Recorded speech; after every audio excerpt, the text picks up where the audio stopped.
Welcome to today's Explainer. We're going to jump right in because today we are looking at one of the absolute most baffling paradoxes in modern financial history. Seriously, we are currently staring at a landscape where the financial markets are throwing this massive, record-breaking celebration, while the rest of the world quite literally seems to be burning. It's really a tale of two completely different realities. So today we're going to break down exactly how these two extremes are coexisting, and maybe more importantly, what's going to happen when they inevitably collide. So here's the million-dollar question. Why on earth is Wall Street cheering while global tensions are absolutely peaking? I mean, it's the defining question for basically any investor or consumer right now. We're talking about massive cognitive dissonance here. On one hand, we have severe, ongoing geopolitical conflicts, most notably a really tense impasse in the Gulf between the US and Iran, with ceasefire talks basically on life support. And yet, Wall Street is stubbornly refusing to be flustered. Instead, stocks are surging. So how do we actually make sense of this? Let's look at the data. 16, that is the magic number. That is the number of fresh all-time highs the S&P 500 has notched so far in 2026. And what's really wild about this is exactly how it's happening. The markets recently had a day where stocks went almost nowhere. I mean, they just inched up a measly 0.2%. But guess what? That was still enough to break records. It's a phenomenon that's being called lazy winning. The market is just consistently kind of lazily floating upward, driven almost entirely by a handful of massive players. But man, step outside of that Wall Street bubble, and you get immediate whiplash, right? Because the world is in chaos. We have that unresolved impasse with Iran keeping the entire Gulf on edge. We have inflation data that just refuses to cool down in any meaningful way for everyday people. And we've got deep uncertainties surrounding global trade. It is a pretty grim reality that feels totally disconnected from those 16 record highs. Let's ground those abstract ideas in some concrete numbers. We have the S&P and NASDAQ inching up to these record highs, sure. But look closely at crude oil. It's sitting over $101 a barrel, and it's up nearly 60% for the year. Now, usually, when energy prices skyrocket like that due to global conflict, it completely crushes market optimism. But right now, both are happening at the exact same time. Why? Well, it all comes down to one single massive catalyst. Section 1. AI as the unstoppable force. $725 billion. Let that number sink in for a second.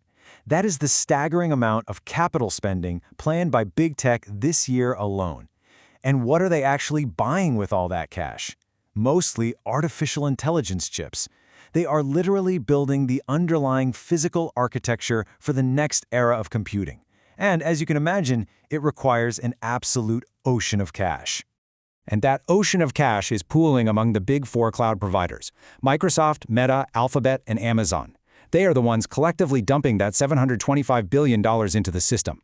And this massive spending spree directly benefits the makers of those chips, companies like Taiwan Semiconductor Manufacturing Company, or TSMC, who are perfectly positioned to reap incredible rewards from this massive build-out. Ameriprise chief market strategist Anthony Saglima-Benet points out a really crucial reality here. He notes that AI infrastructure remains supply-constrained, not demand-constrained. So what does that actually mean for us? It means companies want to buy way more AI capacity than actually exists in the physical world right now. This investment cycle has a rock-solid demand floor that isn't just going to vanish next quarter. Wall Street looks at this guaranteed demand and basically says, hey, we welcome our robot overlords. Now, when you translate all of that demand into stock performance, wow.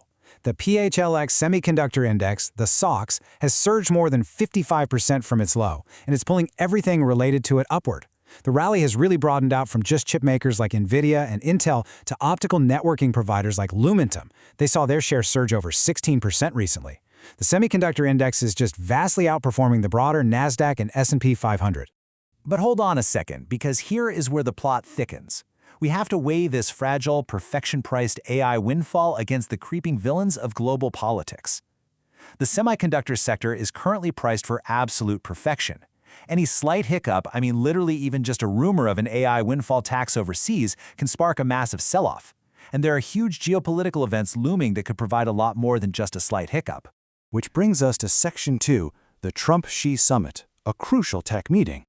This major upcoming meeting cuts right to the absolute heart of the AI supply chain. Let's break down the intertwined motivations here, because it's a high-stakes trade-off. President Trump's goal involves replenishing the U.S. stockpile of rare earth materials, which are absolutely critical for tech manufacturing. On the flip side, President Xi's objective is to secure the rights to buy high-end chip-making machinery from the Dutch company ASML, which China has long been banned from purchasing. So the potential compromise? Trading rare earth access for those ASML lithography machines. But think about the profound irony of this geopolitical dance. If they do strike a deal, it could theoretically ease supply chains and lower chip prices down the road. Awesome, right? Well, maybe not. If China gains market share in advanced chip manufacturing, it would absolutely destroy the pricing power of the current giants, like TSMC, SK Hynix, and Samsung. So a successful diplomatic deal could actually hurt the very chip stocks that are currently driving our market to all-time highs. And that takes us to Section 3, the inflation reality check, where everyday consumers are really feeling the pinch. This right here is the ultimate fundamental contradiction of 2026.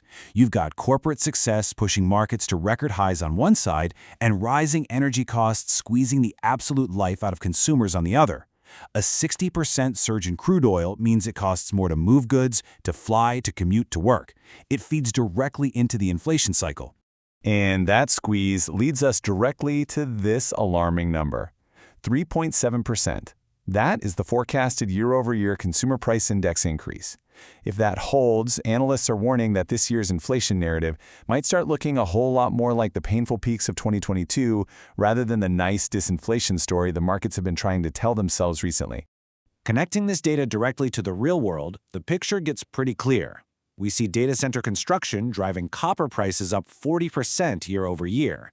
Higher gas prices are pushing up the headline CPI. Because of this everyday squeeze, discount retailers like Dollar General are seeing their stocks slump, falling over 7% as consumer sentiment tumbles. And housing? It remains incredibly slow, completely missing spring forecasts. The cost of materials to build AI is absolutely booming, while the everyday consumer is tightening their belt.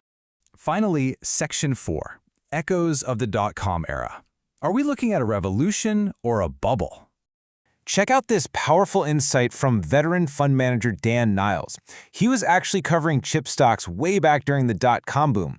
He says, we're experiencing the equivalent of years 3 and 4 of the internet infrastructure build-out.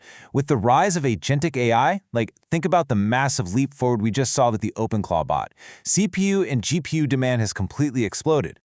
To really get what Niles is saying here, let's step back a couple of decades.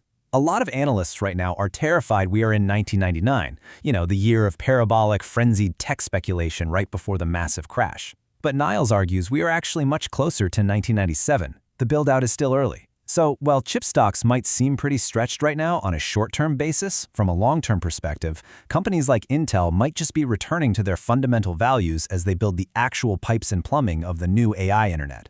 But Niles also drops this stark, sobering reality check. He says, it doesn't make sense that the stock market's at an all-time record high and oil prices are up 60% this year. One of those is wrong. And he's right. You literally cannot have the dual realities of a booming, euphoric Wall Street and an inflation-choked, geopolitically unstable Main Street coexisting forever. Eventually, the physics of the market dictate that one of them has to give. Which leaves us with this final, provocative question for you today. History shows us that after major infrastructure build-outs, just like we saw in 2022 coming off the COVID tech boom, the biggest players can easily see a 30% to 50% drop when the music temporarily stops. And right now, with just a handful of companies funding this entire AI build-out, the foundation is incredibly narrow. So, are we teetering on the edge of a painful market correction dictated by oil and inflation, or will AI's momentum prove powerful enough to completely rewrite the rules of economic gravity? It's a question every single investor needs to be asking themselves right now. Thanks so much for joining me on this explainer, and I'll catch you next time as we continue to untangle the complexities of our world.